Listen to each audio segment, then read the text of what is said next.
Ist es so, dass jemand vom Glauben gesprochen, der früh stirbt, sein Leben trotzdem leben muss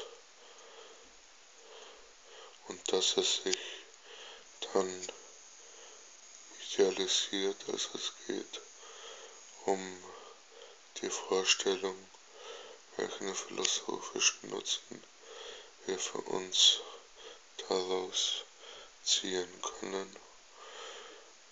Und vielleicht kommt Ihnen am Tag die Erinnerung daran und dann müssen wir das Positive sehen.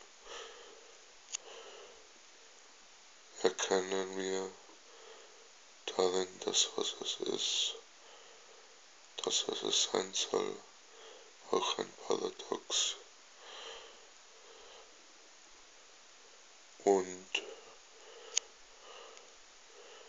vielleicht möchten Sie diesen Gedanken weiterspinnen.